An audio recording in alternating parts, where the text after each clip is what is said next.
All right, y'all. We're going to practice solving some formula equations, also known as literal equations. Starting over here on the left, I'm going to isolate t. Now, if I'm going to isolate t, then I have to see what's being done to t. Well, obviously, t has a subtraction. Oh, wait, a subtraction? Mr. Noodle, that's not a subtraction. No, it has a negative LC being added to it. So I'm going to add a positive LC to both sides to undo that negative LC. Those two will cancel out. This is going to leave me with t on the right side and give me a little more space.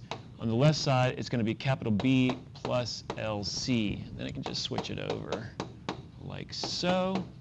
Now I have my new equation where t has been isolated. Look at the one on the right here. Area is equal to base times height, all divided by 2. Divided by Mr. Noodle. No, that's 1/2 times base times height. All right. So I'm going to isolate B. Well, B is currently has some things happening to it. The first thing I'm going to do, we just rewrite the equation, BH over 2. So how about I multiply both sides times 2, which will reduce that 1/2. So these will reduce down to 1, and I get 2a on the left side.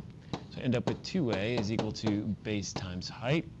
But I still have height being multiplied times base. So I'm going to multiply both sides times a 1 over height. What that's going to do for me, over here on the right side, they'll reduce down to 1. And then on the left side, I'm going to get 2 times area all over height is equal to the base. How about I switch that over? Base is equal to 2 times the area all over height. All right, now I have my new equation. It's isolated for B. Moving on. All right, got some crazy things going on here on the left. I'm not going to tell you what this equation means, but I think that you should know what the equation means. In any case, I'm going to isolate C. To do so, I have to break apart what's happening up here in the numerator. Everything in the numerator is being divided. Oh no, I almost did it again, Mr. Noodle. No, everything in the numerator is being multiplied times 1/3.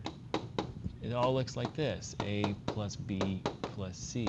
There we go. And this is all equal to big A here. Well, if I'm going to undo that 1/3 to be able to get inside that parentheses, I have to multiply both sides times 3. That will cancel. I mean, Mr. Noodle, no, that reduces. 1/3 times 3 reduces down to 1.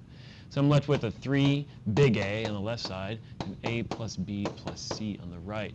Now to isolate C, I have to undo the A and the B, which are being added to C. So here we go. I'm going to do a negative A, okay, and a negative A on this side. That'll give me my 3 big A plus a negative little a is equal to B plus C. And now I'm going to do my negative B. I'm doing it one step at a time just because I have the time to do so. Then I'll do 3 big A, a negative B is all equal to C. Okay, well, there's my equation. Let me just flip it over here. C is equal to 3 big A plus a negative A plus a negative B. That's the new equation. C has been isolated. Last one here. Let's isolate B in this equation. To do so, first I need to do the additive opposite of A, negative A. Move it over to the other side. It's going to be P plus a negative A is equal to the quantity N and negative 1 times B. Well, here's the thing. B is being multiplied times that quantity. So I'm going to multiply the whole thing in the denominator. B is being multiplied times that whole quantity. So I have to multiply the whole thing in the denominator. And this is all one piece, so I put parentheses around it, like so. So what happens is, everything, the P and the negative A become the numerator, and the N and the negative 1 become the denominator. Over here on the right side, they reduce down to 1. I'm just left with B. That's what I want. So, flip it over. B is equal to big P, and negative A, N, and negative 1. And you're done. It's isolated. Okay, so what I want you to do are these 5. You are working on these 5. Pause the screen and go.